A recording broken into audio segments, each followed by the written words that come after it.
What up guys, it's here 48 Phantom again. I'm here, I'm out. It's a bit windy, it's a bit dull. I'm on a sick day due to a problem with my eyes, so I thought I'll get the bike out, go for a wee run, and also thought I'd shoot a wee vlog. So you've seen the picture on my wall, which was the bepanthen, the cling film and sticky tape. A lot of you do know what that is. For those that are still confuscated over the whole lot, it's to do with tattooing. When you get the tattoo, if you wrap it in cling film with bepanthen on it, wrap it in cling film and tape it, and change that every day for the first 3 days, morning and night. Change it in the morning, change it at night.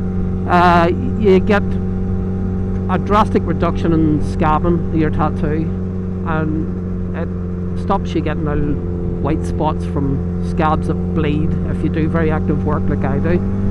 And the reason I was posting that is I've just got my back piece finished. Well, a couple of wee bits and pieces, but it's as good as finished. When it's all healed up, I'll post the pictures, of course. And that brings me on to the subject of tattooing. Now, I went to the Titanic convention a couple of weeks ago now. It was a great convention. It's one of the best tattoo conventions I've been to. I can't wait for next year. It was real good fun, had a laugh, had a ball. And I was down with a few friends. There was Johnny, Matthew, Sharon, Kerry, Woody, myself and Gary.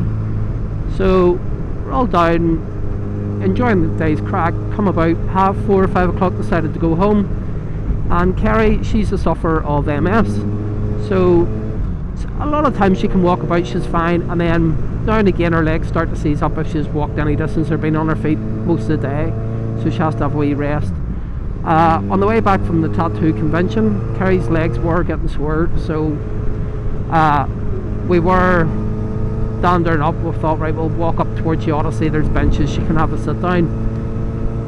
On the way up now, I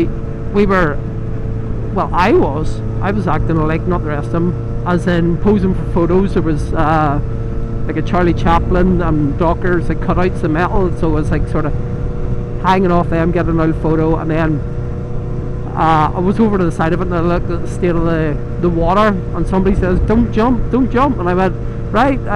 So I stood over the rail and held on my hand to pose for a photo. It was actually a good photo, and it was sort of posted below it, don't jump, as you do. So we then approached the park bench, took a seat, and the next thing, security staff approached us.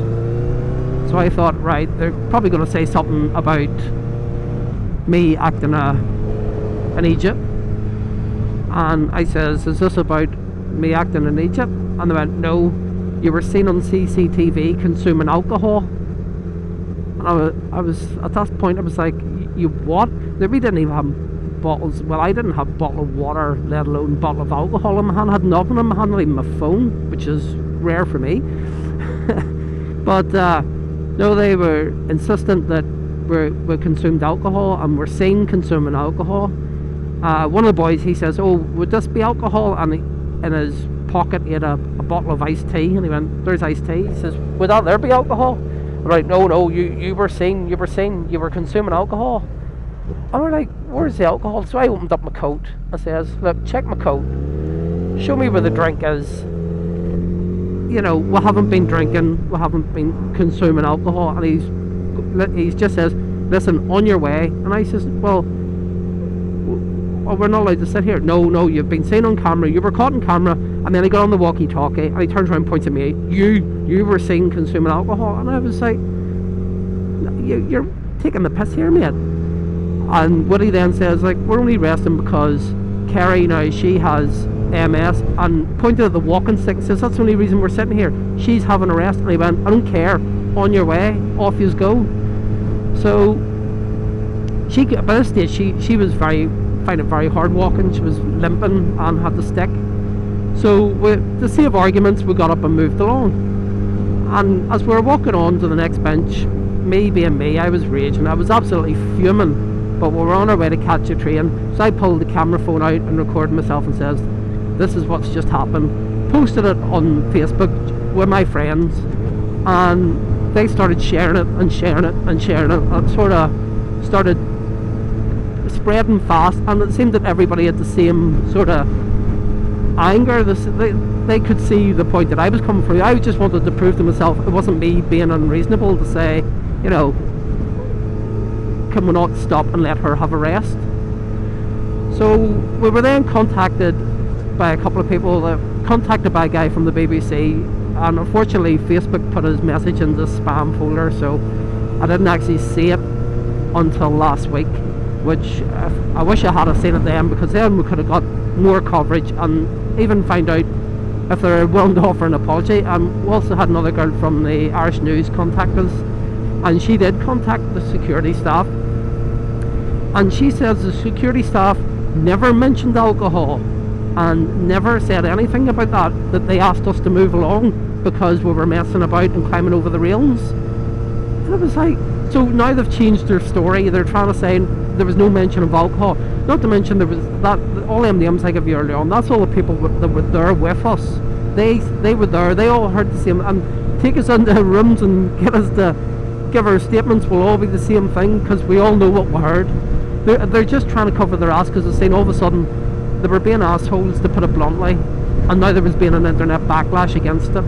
And there was actually other people that were commenting on the status about incidents that they had, and it seems that this isn't uncommon for them for the security to go OTT and just automatically blame everybody of being drunk and drinking.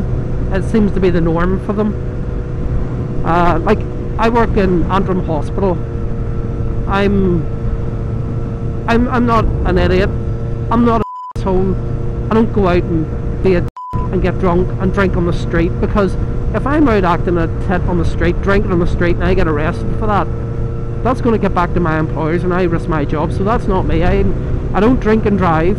I don't drink on the streets. You know, I don't take drugs. I'm clean cut. I go out, my only thrill in life's my motorcycle and my family, so I'm not an idiot. But I think it was because if you've seen the people that were with us, Woody especially, it's full heads tattooed, covered in tattoos, and we're coming from tattoo convention, so everybody's wearing black. They've got their gothic gear on, they've got their boots and you know, their chains and all that malarkey, their bandanas and their goatee beards. And I think it was more the case of we just didn't look the type. That's honestly what I believe in. And if it was to do me climbing over the railing, why did they tell Kerry to move along as well? Why not just tell me, right, you were seen climbing on the railings, away you go, away, move on, away, you know, and say, right, well, Kerry, when we explained to her, Kerry needed to sit down, she had arrested, didn't want to know that they were like, just get up and go, we don't care, get up and go. And you know, how can you justify that? You know, she wasn't drinking. How could she drink? She had a walking stick in her hand. She had another arm wrapped around her husband, trying to walk up the road. So where was she consuming alcohol? She sure as hell wasn't climbing over any railings. She could barely frickin' climb on the bloody seat to take a rest. So this is why I decided now I'm going to make this video. This is a rant. This is a rant at the Odyssey, Belfast. To put it bluntly, your security guys were dicks that day, and you're just being smug feckers trying to cover it up. That's it. I'm laying it out. That's what I think of it. You're not, even when we told you she had MS, you insisted we move along. Not so much of a hint afterwards of even an apology. You're just smug about it. You just think, yeah, whatever, away you go. But there you go. That's the rant over. Sorry for boring you. I'm going to head off now and have fun. Take care of yourself. Look after yourself and be careful on the roads. See you later, guys.